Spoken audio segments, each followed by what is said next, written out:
Hello my friends, today it's all about the clock and the hands of those clocks going around, because today we're going to be playing cards cooperatively with limited communication, trying to get things to resolve in ascending order. Today we're taking a look at an interesting card game called Take Time. Let me show you how it's played. I'll see you on the other side.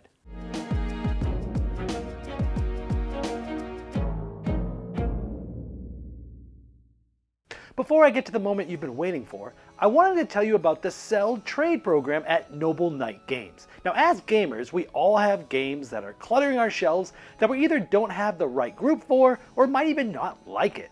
Well, now you can turn those unappreciated games into cash or store credit. Noble Knight Games buys thousands of games and gaming products. It's easy to send them a list of the games that you'd like to sell or trade. Now they'll send you a quote and even pay for the shipping of the games. Get treated and paid like royalty while you sit back and collect cash or store credit. To get started, click the link in the description of this video or in that upper right corner there, and then click the Sell Trade button.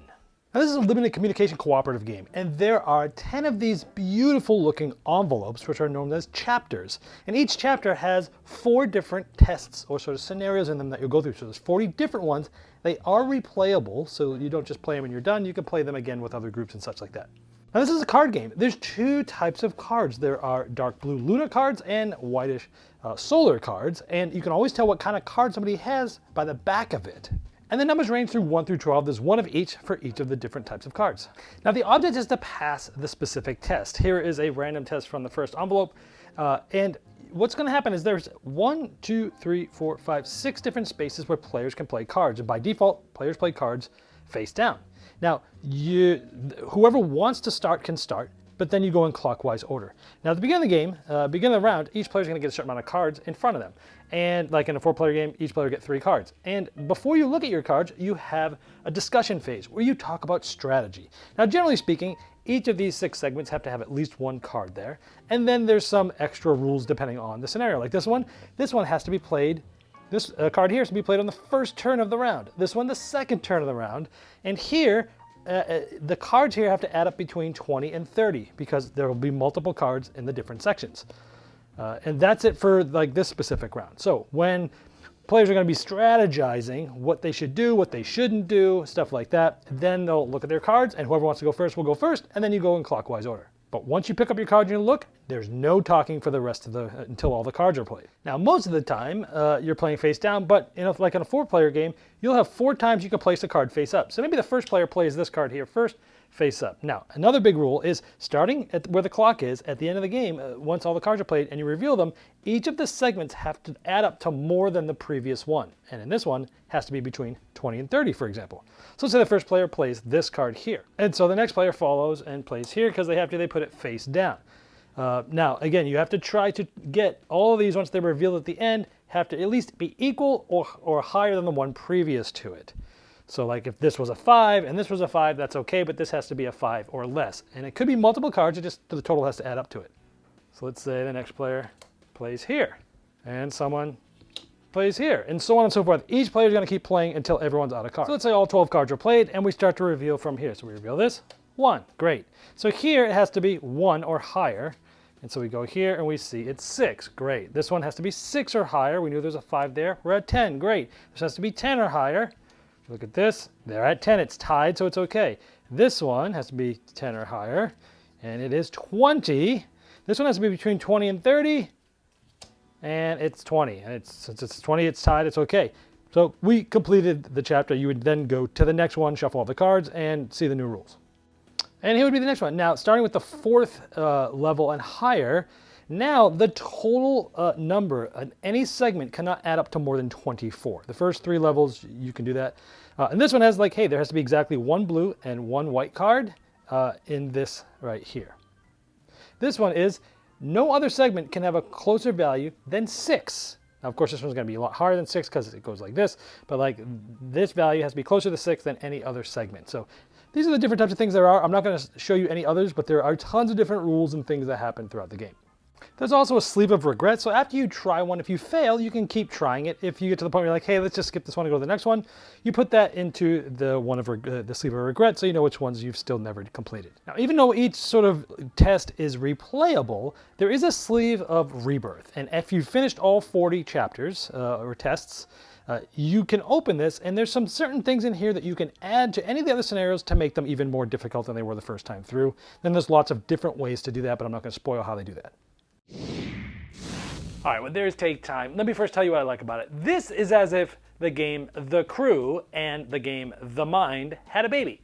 Because, like in The Crew is a cooperative trick-taking game where you have different levels and you're working together, you're strategizing as to what to do, and then you're trying to figure out how to play the right things to get through the level. Where in The Mind, it's all about like, hey, you've got to go in order. Hey, it's anyone can play. Hey, it's like, you know, you've got this similar thing, and it's an experience game. Now, a lot of people, like myself, love The Mind. A lot of people hate it, and like, that's not a game, it's an activity. It's just so random, and blah, blah, blah, blah.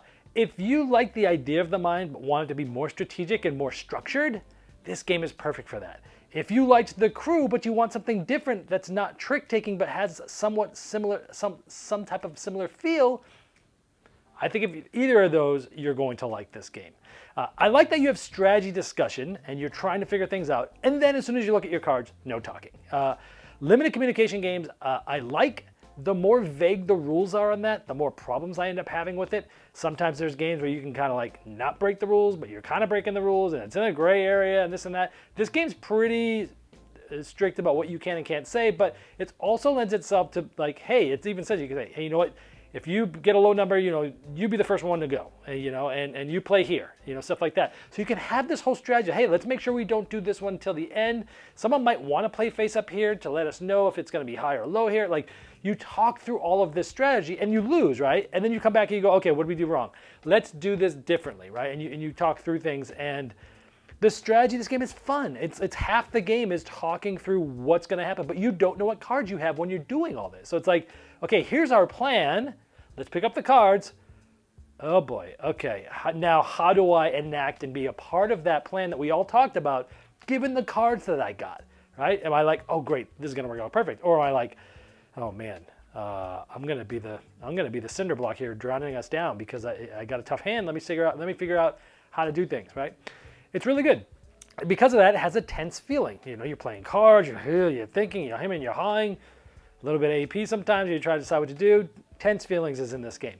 The timing of when to play those face-up cards is huge, because it's like, do I play it early and give them information? Do I play it like right before the last player or the second to last player so the last two people really know what's going on? We only have a few of these.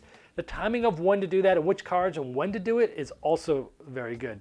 And the game's replayable, right? So much like The Crew, you could play that with the same people. Now, with The Crew, it's pretty much the same game when you play it with new people. The second Crew, which was like Mission Deep Sea, was similar in structure, but it was unlimitedly replayable because you would play a level and it would be a certain difficulty, but what you were trying to do is completely different. Here is more like The Crew, where what you're trying to do, the puzzle is the same. If I play levels 1 through 4, which is great because each of these little mini games or tests takes like 5 to 10 minutes tops, probably 5 minutes, right? So you can play through a whole sleeve of this, which is 4, like one thing. If you get them all right, you're done in about 30 to 45 minutes, and that's great, right? And then you put it away and you come back and you do another envelope. But they are replayable because the puzzle's the same. If I open up clock number 3 with a new group, it's the same exact puzzle like puzzle number 3 was before. But I have different players, everyone gets different cards, and now you're trying to figure out, sure, the overarching strategy is probably going to be the same, but it's going to be different because of the cards you drew and the people that you're playing with. So it is replayable. Now, granted, it is, some people might not call it replayable, but you can replay these, and because it's all about the puzzle. You won't be surprised by anything if you're playing through a second time, but again, it's more about the puzzle and what to play when. Now, the negative side to that, and pretty much the only negative I have, is in games like that, whenever you, like, I might play the first 4 of these a lot with new players, right, and new groups. And I might replay this with a bunch of new groups, meaning that I have to start over, or I have this one group that I've got all the way to like, test 28, right? Now, if I bring this to a new group, I've got to start at level 1 again. And for me, it's like, yeah, I want to introduce them to it, I want to have some fun, but at the same time, I want to push forward those other harder levels, and I have to bring myself back to level 1 to do it again. Now, you are starting with new players, you're going to have hiccups, you're not going to be playing as well, so yes, but like the crew, the reason why I didn't bring out as much is because I didn't feel like starting it over with new groups. So this is a better game if you have the same group to play through the whole thing with. That's going to be the best. If you have multiple different groups, well, if you don't mind playing the same levels over and over and teaching people and starting from zero and gaining that sort of camaraderie and gaining the skill set that you've gained, if you don't like starting over and going through that journey again with multiple players, well, it might not be the game for you. But for me, I don't love that. I don't mind playing it, the new ones multiple times, but it will make me do it less than, say, a game that didn't have like a scenario-driven thing like this. But overall, this is a fantastic game. Again, if you liked the crew and or you liked the mind, I think, and if you liked both of those like I did, I think you're going to love this game. This has been the Game Geek, breaking down barriers, growing relationships through board games by helping you find the next one you love.